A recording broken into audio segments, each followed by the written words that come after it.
ব্যানটা withdraw হলো কেন বলুন। আরে বলতে মুখে বলুন, ইঙ্গিত করলে কি করে হবে? ব্যানটা উইথড্র হলো কবে থেকে জানতে চাইছি। মাননীয় অধ্যক্ষ আপনাদের বিধানসভা চলাকালীনও বুম বাইরে রেখে আসতে নির্দেশিকা জারি করেছিলেন এবং প্রেস সেন্টার অনুমোদন নিয়ে উনার করতে হবে এসব নির্দেশিকা জারি ছিল। হঠাৎ করে আজকে ক্যাম্পাসের মধ্যে আপনাদের ক্যামেরা বুম কেন আমি জানতে চাইছি, আমি জানি না। এখানে তো দেখা যাচ্ছে নবনির্বাচিত যারা প্রতিনিধিরা তারা বিক্ষোভ দেখাচ্ছেন, এই হয়নি বলে। আচ্ছা, এই জন্য আপনাদের অ্যালাউ করা হয়েছে। তৃণমূলের দুজন নির্বাচিত সদস্য শপথ যারা নেননি তাদের ছবি যাতে ইলেকট্রনিক্স মিডিয়াতে আসে এবং প্রিন্ট মিডিয়াতে ছাপা হয় সেজন্য আপনাদেরকে অ্যালাউ করা হয়েছে। তার মানে বিধানসভা সকলের জন্য নয়, তৃণমূল কংগ্রেসের জন্য। For the TMC, by the TMC, of the TMC, not for the constitution, not of the constitution, not by the constitution. এটাকে ধিক্কার জানাচ্ছি প্রথমত। দ্বিতীয়ত, মাননীয় অধ্যক্ষ তার আইন এবং ক্ষমতার বলে সব প্রথা ভেঙে তিনি রাজ্যপাল মহোদয়ের বক্তৃতা বাজেট অধিবেশনের প্রথম দিনে দিতে দেননি। এক যাত্রায় তো পৃথক ফল হয় না, পৃথিবীটা তো গোল। যেমন কর্ম করবেন তেমন ফল পাবেন। এবং মহামান্য স্পিকারের কার্যকালের মধ্যে সাংবিধানিক প্রধান মাননীয় গভর্নর তার ক্ষমতার বলে রাজভবনে গিয়ে শপথ বাক্য পাঠ করানোর জন্য নির্দেশিকা বা অ্যাডভাইসারি দিয়েছেন। স্পিকার মহোদয় তার ক্ষমতার বলে যেমন এবারের বাজেট অধিবেশনে রাজ্যপাল মহোদয়কে প্রথম বক্তৃতা দেওয়ার সুযোগ দেননি, যেহেতু অধিবেশনকে তিনি স্থগিত করেছিলেন, মানে অ্যাডজন করেছিলেন।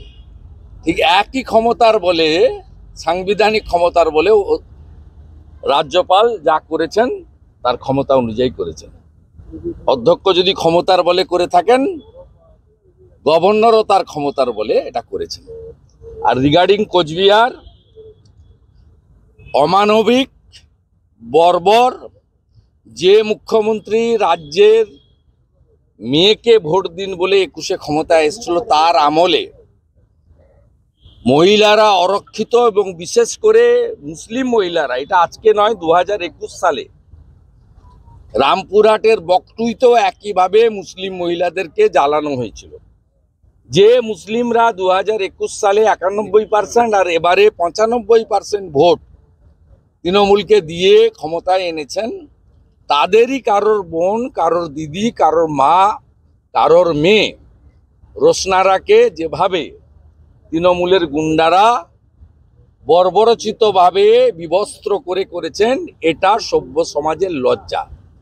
আন্তর্জাতিক স্তরেও সোশ্যাল মিডিয়াতে ঝড় উঠেছে এবং আপনারা শুনলে অবাক হয়ে যাবেন। প্রথম অভিযোগ ঘোকসাডাঙ্গা থানা নেয়নি, পরে এসপির হস্তক্ষেপে নিয়েছে এবং ঘোকসাডাঙ্গা থানার আইসিকে সরানো হয়েছে। 4 জনকে কালকে গ্রেপ্তার করেছিলেন, তার মধ্যে 2 জনকে সকালবেলা ছেড়ে দিয়েছেন। আর বাকি যে 2 জনকে ধরেছেন তার মধ্যে একজনের নাম এফআইআরে নেই, তিনি রোশনারার ক্লোজ রিলেটিভ। আমরা ইতিমধ্যে as a leader of opposition জাতীয় মহিলা কমিশন, জাতীয় মাইনরিটি কমিশন এবং ন্যাশনাল হিউম্যান রাইটস কমিশনকে আমি এক্ষুনি সই করব, খানিকক্ষণের মধ্যেই মেল করে টিম পাঠানোর জন্য অনুরোধ করব। একটু আগেই কোচবিহার জেলা বিজেপির সভাপতি মাননীয় বিধায়ক সুকুমার রায়ের মোবাইল থেকে আমার সঙ্গে বোনের কথা হয়েছে, তার পাশে আমরা সবাই আছি, এটা আমরা জানালাম। ভারতীয় জনতা পার্টির মহিলা বিধায়করা সোমবার দিন থেকে বিধানসভার গেটে আম্বেদকরজির মূর্তির কাছে বা পাশে এই অত্যাচারিতার পক্ষে ধর্নাতে বসবেন। देश में नहीं पूरा वर्ल्ड में निंदा हो रहा है। National Human Rights Commission. I am sending my request to National Human Rights Commission, National Minority Commission and National Women Commission. They should send a team. Earlier I spoke with Rosnara sister and render my both hands against this atrocity. We BJP पूरा उनकी साथ है. हमारी जो ladies MLA लोग हैं Monday से 11 बजे से यहाँ धरना करेगी जितना टाइम तक ये मामला सीबीआई को ज्ञापन ना करे.